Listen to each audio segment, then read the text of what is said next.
ఈ మధ్య కాలంలో చూస్తున్నాం ఎంతో మంది నకిలీ డాక్టర్లు ముసుగులో ఆపరేషన్లు సైతం చేస్తున్నారు. ఆర్ఎంపీ డాక్టర్ పేరు పెట్టుకొని లేదా ఎవరో ఎంబీబీఎస్ రెఫరెన్స్ అక్కడ పేరు మాత్రం బోర్డు ఎంబీబీఎస్ ఎఫ్ఆర్సిఎస్ లేకపోతే ఎంఎస్ అవన్నీ ఉంటాయి బోర్డు, కానీ అక్కడ డాక్టర్లు పనిచేసే డాక్టర్లు మాత్రం వేరు ఉంటారు.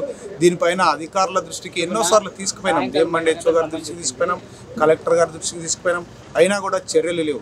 ఇక్కడ చూస్తున్నాం మనం పామిడి మండలంలో ఒక డాక్టర్ చేసిన పనికి ఈయన చూడండి, ఈ ఫోటోల్లో కూడా చూస్తున్నాం ఎంత నరకయాతన అనుభవించారనేది ఈయన మాటల్లోనే విందాం. అసలు ఏం జరిగింది మీకు?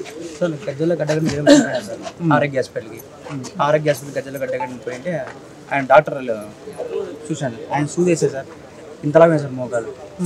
ఏం సార్ నా పరిస్థితి సార్ అంటే ఆయన చూసి లేదప్ప నీ కాళ్ళు నిండుకోదు అన్నాడు. రెండోసారి సార్ గ్లూకోజ్ పెట్టినాడు, గుడిలో వర్షాలు పెట్టేసినాడు. నా కాలు ఎంత ఇన్ఫెక్షన్ అయిపోయింది, గజ్జల గడ్డగడ్డింది సార్. పైన ఆయన ఆర్ఎంపీ పెట్టినాడు, ఆర్ఎంపీ కూడా కాదంట, ఆయన అసిస్టెంట్ అని ఆయన చెప్పినాడు సార్, ఆనంద్ సార్ చెప్పినాడు.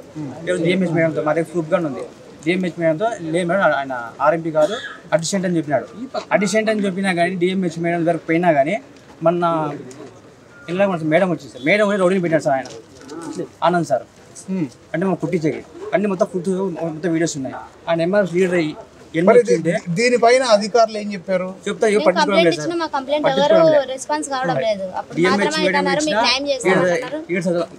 మన చదువు కలెక్టర్ పేపర్ ఇచ్చా మేడం. ఇప్పుడు 3 వారాలు ఇచ్చి 3 వారాలు డిఎంహెచ్ మేడం పేపర్ పోవడం లేదు. 3 వారాలు అయింది.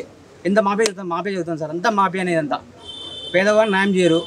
వాడు చేసినోడు ఇప్పుడు 3 నెలలే సార్, 3 నెలలు డాక్టర్ కనపడలే.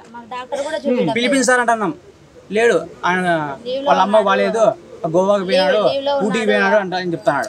ఏం డాక్టర్ ఆయన? ఆర్ఎంపీ డాక్టర్ అసిస్టెంట్ సార్, ఆయన చెప్పేసి ఆనంద్ సార్ చెప్పేసినాడు. కానీ అతను పిలిపియండి, మీరు ఎవరైనా వచ్చినప్పుడు మీరు మాట్లాడుతున్నారు, మీరు కాదు సార్ మాకు వైద్యం ఇచ్చిండే డాక్టర్ని పిలిపిండి అంటే ఇంతవరకు అయింది ఆయన పిలిపిలేదు. ఈయన ఎవరైనా రాని, డిఎంహెచ్ మేడం రాని, ఎవరైనా రాని, మన ఎంక్వైరీకి 3 డాక్టర్స్ వచ్చినారు. డాక్టర్స్తో కూడా ఆనంద్ సారే మాట్లాడినారు. మీరు మాకు ట్రీట్మెంట్ ఇవ్వలేదు, మీరు ఏమని మాట్లాడతారు సార్? మాకు ట్రీట్మెంట్ ఇచ్చిన డాక్టర్ కదా మాకు కావాల్సిండేది, ఇంత చేసిండేది ఆయన. మేము వచ్చినప్పుడు మీరు లేరు, మేము 3 సార్లు వచ్చినా మీరు లేరు. మీరు ఏమని మొత్తం ఆనంద్ సారే ముందుకు పడుతున్నాడు. కానీ మాకు ఆనంద్ సార్ ఎందుకు రావాలా? ఇప్పుడు ముందుకు వచ్చినావు కరెక్టే, ఆ డాక్టర్ ఎవరో మాకు పిలిపియాలి కదా, ఏం ట్రీట్మెంట్ ఇవ్వండి. సీసీ కెమెరాలు ఫుటేజ్ అడిగినా లేవని చెప్తారు. కెమెరా ఆన్లో ఉన్నా కూడా మా ఫుటేజ్ లేదు. మేము ఇప్పుడు ఎన్నిసార్లు తిరిగినా కూడా మాకు ఇంతవరకు అయితే ఏం న్యాయం జరగలేదు. ఇట్లానే తిరుగుతూనే ఉన్నాం. 8 లక్షల వరకు ఖర్చు అయింది బెంగళూరులో స్టైన్ జోన్ హాస్పిటల్. సార్ మళ్ళీ రౌడీల్ని పెట్టి హాస్పిటల్లో మాకన్నా ముందే పెట్టేసి వాళ్ళని మా వాళ్ళు ఎవరు మాట్లాడుకోకుండా ఇది కట్టడి చేసినారు మేడం వాళ్ళు వచ్చినప్పుడు.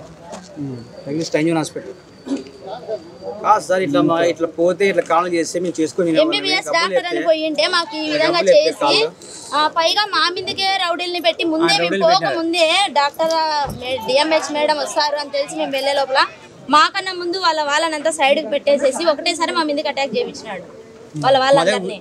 అంటే ప్రూఫ్స్ ఉన్నాయి, మొత్తం ప్రూఫ్స్ ఉన్నాయి, వీడియోస్ కూడా తీసి పెట్టాం. ప్రూఫ్స్ అన్ని మొత్తం ఉన్నాయి, వాళ్ళ మా మీదకి వీడియోస్ ఉన్నాయి మొత్తం సార్. ఆనంద్ డాక్టర్ ఏం చదువుకున్నారు? ఆయన ఎంబీబీఎస్, కానీ ఆయన స్థానంలో ఆయన ఉన్నాడు. ఆయన అనంతపూర్ లో వేరే హాస్పిటల్ పెట్టుకున్నాడు, ఇక్కడికి వస్తాడు ప్రొద్దునంతా అక్కడ అసిస్టెంట్లతో వైద్యం చేపిస్తాడు. 3 హాస్పిటల్స్ ఉన్నాయి, వడుగూరులో ఒకటి, పామిల్లో ఒకటి, అనంతపూర్ లో ఒకటి, 3 క్లినిక్లు ఆయనకు ఉన్నాయి. ఆయన ఎవరు పని చేస్తారనేది ఆయనకు కూడా ఇది కాకుండా మాకు బయటకు చెప్పడం లేదు కదా ఆయన ఎవరు పని చేస్తారు అని. మేము పిలిపియండి సార్, మేము ఇన్ని రోజుల నుంచి మమ్మల్ని ఎంక్వైరీ చేస్తున్నారు, కానీ ఒక్కసారి కూడా మాకు ట్రీట్మెంట్ ఇచ్చిన డాక్టర్ ముందరకు రానిలేదు. ఆనంద్ సార్ ముందరకు వస్తున్నాడు, మీరు కాదు కదండి సార్ మాకు ట్రీట్మెంట్ ఇచ్చింది అన్నా కూడా ఆయనే ముందు పడి ఇది చేస్తున్నాడు. కానీ ట్రీట్మెంట్ ఇచ్చిన డాక్టర్ని డిఎంహెచ్ మేడం దగ్గర మేము ఆయన్ని పిలిపిస్తాము, ఆయన ఎంక్వైరీ చేస్తాము. ఇంతవరకు అయింది, ఆయన ఎక్కడున్నాడు అనేది కూడా మాకు తెలియదు. ఒక అసిస్టెంట్ ద్వారా ఇంత పని చేసేసాడు. ఇంజక్షన్ వేస్తేనే కాలు మొత్తం జ్వరం వచ్చింది, గజ్జల్లో గడ్డ కట్టిందని మాత్రమే మేము పోయినా వాటికి. ఆ ఇంజక్షన్ వేసినాడు, నైట్ కంతా వాపు వచ్చింది. సార్ ఏమి ఇట్లా వాపు వచ్చిందంటే నేను నీరు తీస్తాము, ఇంజక్షన్స్ పెట్టి నీరు తీస్తాము అన్నారు. తర్వాత కొంచెం తల తిరుగుతుంది అని చెప్తుంటే లేదు సార్ మేము అనంతపూర్కి పోతాం, మేము కళ్ళు తిరుగుతున్నాయి అంటున్నాడు, నొప్పులు ఎక్కువైనాయి అంటున్నాడు. అంటే లేదు ఇక్కడ ఎంపల్ డాక్టర్ వస్తాడని ఓపీ చీటి వాళ్ళే తీసుకున్నారు. సరే అని చెప్పేసి ఇంటికి వచ్చినాము. రేపు బుధవారం రోజు ఎంపల్ డాక్టర్ వస్తారు, ఇక్కడ చూపిస్తానన్నాడు. సరే అని చెప్పేసి మేము ఇంటికి వచ్చినాక నొప్పి ఎక్కువైందని నేను అనంతపూర్కి వచ్చినాం. అనంతపూర్కి బాలాజీ చూపించుకున్న తర్వాత ఇట్లా ఇన్ఫెక్షన్ అయింది అన్నారు.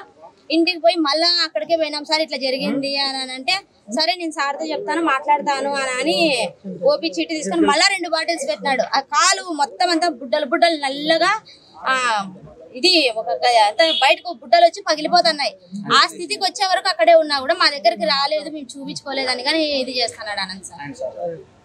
ఒక డాక్టర్ అయ్యుండి ఇన్ని అబద్ధాలు ఆడతారని మేము ఆడికి కూడా చెప్పినా, సార్ ఇట్లా ఇది జరిగింది ఏమి అని చెప్పినా కూడా మేము యాంటీబయాటిక్ ఇవ్వలేదంట, మొత్తం పెయిన్ ఇంజెక్షన్ తీయడం వల్ల ఇట్లా వచ్చిందని కూడా చెప్పినారు. పామిడిలో ఒక ఆనంద్ డాక్టర్ అనే వ్యక్తి ఎంబీబీఎస్ డాక్టర్ అని క్లినిక్ పెట్టి పెద్దొడుగురులో క్లినిక్ పెట్టాడు, పామిడిలో పెట్టాడు, ఈ సాయినగర్లో అనంతపురంలో సాయినగర్లో కూడా క్లినిక్ పెట్టాడు.